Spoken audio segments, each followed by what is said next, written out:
Tu sais que je vais sombrer, certains ne changent pas. De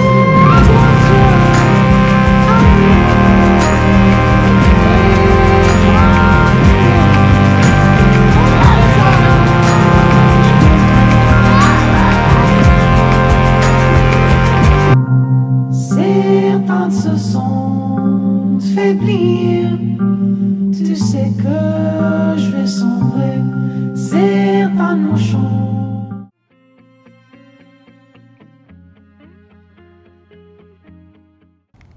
I don't think I have any real negative issues. I think positive, especially working here at the university and in many different cultures that come to our campus. I think they bring a tremendous amount of worldly, perspective to our everyday life. Honestly, I think the biggest consequence or impact they have is on the local populace, like the American population that has no understanding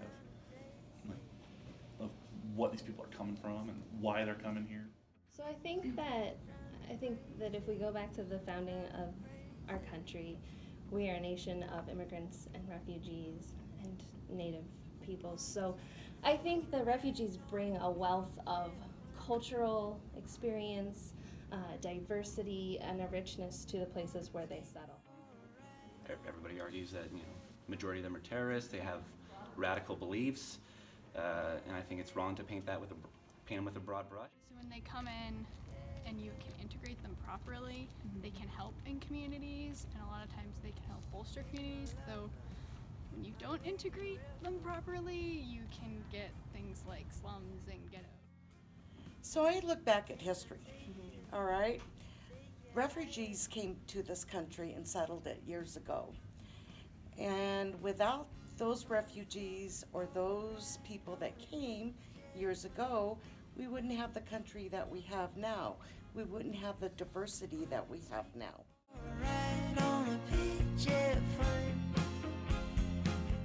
Well, I mean, just what you see in the news, and I haven't had any firsthand knowledge with it, but it's got to be very difficult to live in a situation where it's constantly in a war or battle. I just can't fathom that type of pressure, and knowing whether you're going to be here today or tomorrow.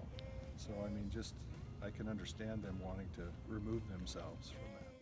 And I grew up in Florida, so I have a little bit of a good insight on it with the Cuban problems, and it's dangerous. I mean, people die. A lot of them are women and children. A lot of them are just children traveling alone. They're very susceptible to sexual exploitation, especially women as well. Well, ISIS is,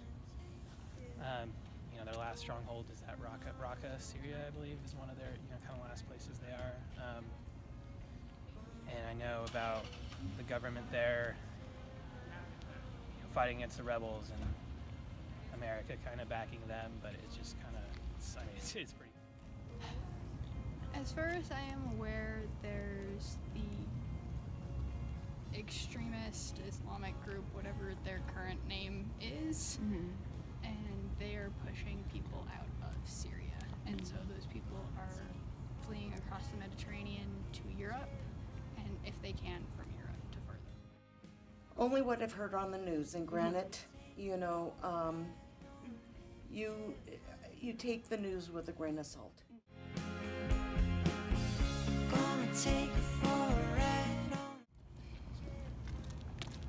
I would like to say that I have an idealist belief and then the pragmatic belief. Ideally, I'd like to say that there aren't any, and it's just people who are fleeing and need help. But pragmatically, you have to consider that there's a possibility that there are some bad apples, but I believe that the actual refugees would far outweigh the bad apples. You hear that a lot, but there's really no real proof that that's happening. And until we see some type of research in that or patterns, I think it's just a way of making everybody afraid to open their arms and let them hear. I would say that it appears that refugees are not the leading perpetrators of terrorism or violence. I think it would be under 5. I think it would be pretty small. I think a lot of refugees are just families, normal people who are trying to raise their kids and do their job. And when you're living in a place that your apartment's bombed and everything is around you is just rubble, like you don't want to be there. And I think probably most refugees are just trying to look for a better life for their families and kids. I mean, honestly, I think it's probably less than 1%. But most terrorist acts it's not like a large population perpetrated, right? It's one person of a large group. With that said, I still think that America has a duty to its citizens and taxpayer base and constituencies to vet people coming into our country, make sure they're not bad people. I think the percentage is very low. I believe that. I really do, and I don't believe that all the population of Syria are terrorists. I believe it's a really small amount.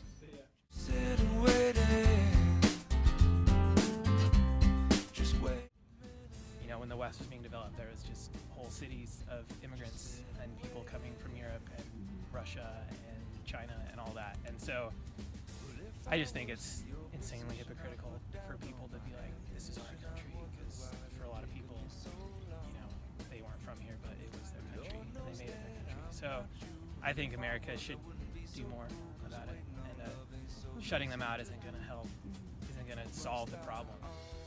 I think that we're doing a pretty good job. Sure, we could probably do more, but that's not really my call. So I think that it's a complicated question in that I would say recently we are not meeting, I think, our promise to the world and being a welcoming environment for refugees. Concern of people sneaking in who aren't actual refugees, they could bolster that screening process, but then still accept the same number, just perhaps have that screening process be more regimented. But I don't think you should just stop accepting refugees. Personally, me, I think it's better than turning them away.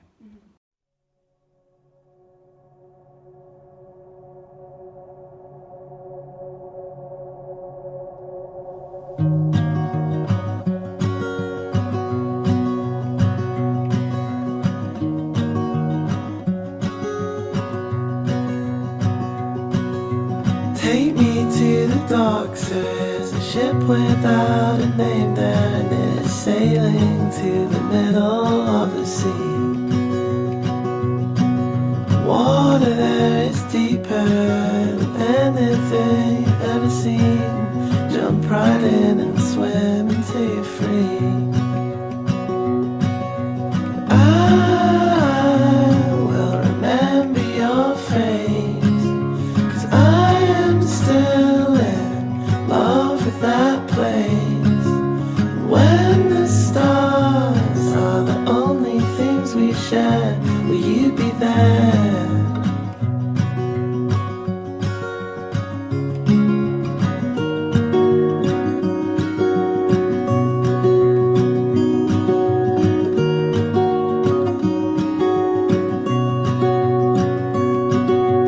Money came like rain into your hand.